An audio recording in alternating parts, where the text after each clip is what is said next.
दोस्तों, शेख हसीना के बांग्लादेश छोड़ने के बाद से बांग्लादेश के 1 करोड़ से ज्यादा हिंदुओं की आबादी खतरे में आ गई है। अब तक सैकड़ों हिंदू घरों को जलाया जा चुका है, हिंदुओं की दुकानों को लूटा जा रहा है और दर्जनों हिंदू मंदिरों में आग लगा दी गई है। देवी देवताओं की मूर्तियों को तोड़ दिया गया है। ऐसा लग रहा है कि बांग्लादेश की हिंदू आबादी और बांग्लादेश के जिहादियों के बीच शेख हसीना एक दीवार बनकर खड़ी थी और उनके जाते ही वो दीवार टूट गई और जिहादियों ने हिंदुओं पर धावा बोल दिया। बांग्लादेश के मशहूर हिंदू संगीतकार राहुल आनंदा के घर आग लगा दी गई। Twitter voices of Bangladeshi Hindus ने सिर्फ कल में ऐसी 50 घटनाओं की डिटेल दी है जहां हिंदुओं के घरों, दुकानों और मंदिरों पर हमले किए गए। एक घटना में तो हिंदू टीचर मृणाल कांति चैटर्जी की इस्लामिक जिहादियों ने हत्या कर दी। देश के सबसे बड़े अंग्रेजी अखबार टाइम्स ऑफ इंडिया की रिपोर्ट के मुताबिक बांग्लादेश के रंगपुर में आवामी लीग से जुड़े एक हिंदू काउंसलर हराधन राय और उनके भतीजे को जिहादियों की भीड़ ने मार डाला। फेनी में एक दुर्गा मंदिर पर हमला कर दिया गया। हिंदुओं के शमशान घाट की जमीन पर जबरदस्ती कब्जा कर लिया गया। पार्वतीपुर में काली माता के मंदिर समेत 5 मंदिरों में तोड़फोड़ की गई। सेताबगंज में हिंदुओं के घरों पर हमले किए गए। यहां हम जगह और लोगों के नाम लेकर एक एक घटना का जिक्र इसलिए कर रहे हैं ताकि किसी को यह न लगे कि हम कोरी लफाजी कर रहे हैं, एवं ही बात कर रहे हैं ना। ये वो घटनाएं हैं दोस्तों जो बांग्लादेश के अखबारों में भी रिपोर्ट हुई। बांग्लादेश की हिंदू, बौद्ध और क्रिश्चियन काउंसिल के लीडर काजोल देवनाथ ने खुद ऐसी 200 से 300 घटनाओं के बारे में बताया है। पोलैंड के एक बड़े ट्विटर अकाउंट ने अपने ट्विटर अकाउंट पर बांग्लादेश की हिंदू, बौद्ध, क्रिश्चियन काउंसिल की तरफ से माइनॉरिटीज पर किए गए हमलों की पूरी लिस्ट छापी है। बांग्लादेशी ट्विटर हैंडल राजू दास ने अपने ट्विटर अकाउंट पर ऐसे 20 वीडियो शेयर कर रखे हैं जिसमें आप बांग्लादेश में हिंदुओं के घरों, दुकानों और मंदिरों पर हो रहे हमले देख सकते हैं। कितने ही वीडियोस में हिंदू परिवार घर के अंदर बंद हैं और बाहर इस्लामिक जिहादियों की भीड़ दरवाजा खटखटा रही है। घर के अंदर घबराए लोग मदद के लिए फोन कर रहे हैं। लोगों का रो रो कर बुरा हाल है। हमारा चैनल राजू दास के ट्विटर अकाउंट पर शेयर किए गए इन वीडियोस की ऑथेंटिसिटी कंफर्म तो नहीं कर सकता, मगर इन वीडियोस में आप देख सकते हैं कि कैसे एक वीडियो में बोगरा डिस्ट्रिक्ट के एक इलाके में हिंदुओं के घरों पर हमला किया जा रहा है। एक दूसरे वीडियो में एक हिंदू लड़की रोते हुए बांग्ला भाषा में अपना दर्द बयां कर रही है। एक वीडियो चटगांव का है जहां जिहादियों की भीड़ ने शनि मंदिर में आग लगा दी है। ऐसे एक नहीं, कम से कम 20 वीडियोस इस वक्त अलग अलग सोशल मीडिया अकाउंट्स पर वायरल हैं। हिंदुओं पर हमले की खबरों से पूरा सोशल मीडिया, प्रिंट मीडिया और टीवी चैनल्स भरे हुए हैं। ये सारे हमले एक बड़ा सवाल खड़ा करते हैं कि अगर कुछ दिन पहले शुरू हुआ छात्र आंदोलन सच में रिजर्वेशन के खिलाफ था, अगर सच में लोगों का गुस्सा शेख हसीना को लेकर था, तो आज ये लोग हिंदुओं पर हमला क्यों कर रहे हैं? अब तो लगभग रिजर्वेशन भी खत्म हो चुका है, शेख हसीना भी देश छोड़कर जा चुकी हैं। तो फिर ये हिंदुओं पर, हिंदुओं के घरों पर, हिंदू मंदिरों पर हमला करके किस बात का गुस्सा निकाल रहे हैं ये लोग? इसलिए हमने अपने पिछले वीडियो में कहा था कि आंदोलन करने वाले ज्यादातर लोग छात्र हैं ही नहीं। छात्रों की शक्ल में जमात और बांग्लादेश नेशनल पार्टी के जिहादी हैं जो बरसों से वहां की हिंदू कौम के खून के प्यासे थे। ये वो लोग हैं जो पूरी तरह से हिंदुओं को बांग्लादेश से भगाना चाहते हैं। ये वो लोग हैं जो हिंदुओं की दुकानों और मकानों पर कब्जा करना चाहते हैं।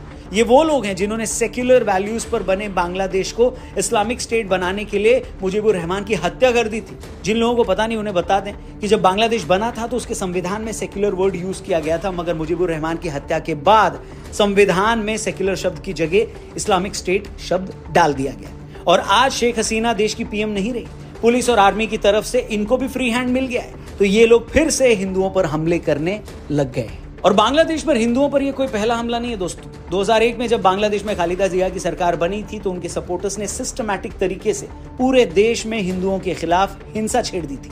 वो हिंसा उस वक्त पूरे 150 दिनों तक चली। इस हिंसा में हिंदुओं के खिलाफ 18,000 से ज्यादा क्राइम किए गए। 1,000 हिंदू औरतों के साथ गलत काम किया गया। हालत ये थी कि उस हिंसा के बाद एक साथ 5 लाख हिंदुओं को बांग्लादेश छोड़कर भारत आना पड़ा था। और अगर आप बांग्लादेश की पूरी हिस्ट्री देखें तो ये इतिहास वहां की हिंदू कौम पर हमलों से भरी पड़ी है। हम लोग 71 की बात करते हैं तो खुद को शाबाशी देना नहीं भूलते कि कैसे हमने उस वक्त पाकिस्तान को हराया और पूर्वी पाकिस्तान को बांग्लादेश बनने में मदद की। मगर हम इस बात को भूल जाते हैं कि 71 की लड़ाई से पहले पाकिस्तानी फौज के आदेश पर सबसे ज्यादा हत्या उस वक्त के पूर्वी पाकिस्तान के हिंदुओं की गई। एक एस्टीमेट के मुताबिक पूर्वी पाकिस्तान में भड़के आंदोलन को दबाने के लिए पाकिस्तानी फौज ने उस वक्त 30 लाख लोगों की हत्याएं की, जिनमें मरने वालों में ज्यादातर हिंदू थे। अमेरिका के सांसद एडवर्ड कैनेडी ने 1971 में अमेरिकी संसद में एक रिपोर्ट पेश की थी। उस रिपोर्ट में उन्होंने बताया कि 71 से पहले पूर्वी पाकिस्तान में हुई हिंसा में मरने वाले लोगों में सबसे ज्यादा वहां के हिंदू थे। आजादी के आंदोलन को दबाने के लिए हिंदुओं की हत्याएं की गई, उनके दुकानों को जलाया गया, उनके घर लूटे गए। हिंदुओं के घरों की पहचान हो सके, इसके लिए हिंदू घरों के बाहर बाकायदा H लिखा गया ताकि भीड़ उन घरों में आग लगा सके। एडवर्ड ने अपनी रिपोर्ट में बताया कि यह सब कुछ उस वक्त की पाकिस्तानी फौज के इशारे पर किया गया।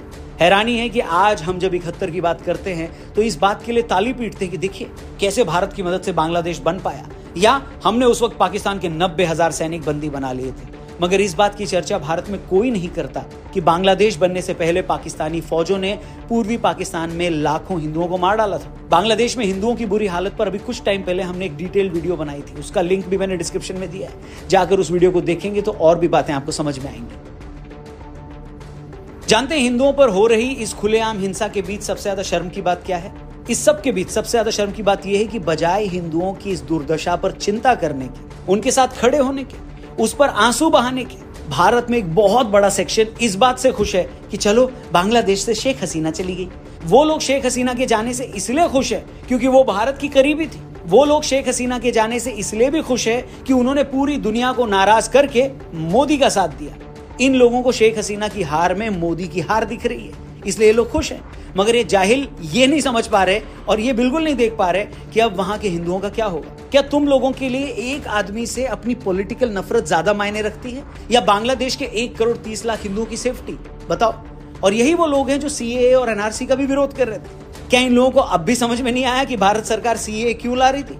भारत सरकार इसलिए CAA ला रही थी ताकि पाकिस्तान, बांग्लादेश, अफगानिस्तान में रह रही गैर मुस्लिम माइनॉरिटीज को सुरक्षा दी जा सके।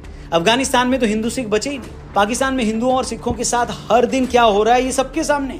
1947 के टाइम जिस पूर्वी पाकिस्तान यानी आज के बांग्लादेश में 30% आबादी हिंदू थी, आज वहां 8% भी हिंदू नहीं बचे। और अब वहां के जैसे हालात है ना इस वक्त, शायद अगले कुछ सालों में इतने भी न बचे। मगर ये सब बातें भारत में बैठे कुछ एजेंडाबाजों को बिल्कुल समझ नहीं आती। इन्हें ना भारत के हिंदुओं से कुछ लेना देना है और ना कहीं और के। इन्हें तो बस इस बात की टेंशन है कि अगर CAA के बहाने देश में कुछ लाख हिंदू और आ गए तो मोदी के वोट न बढ़ जाएं।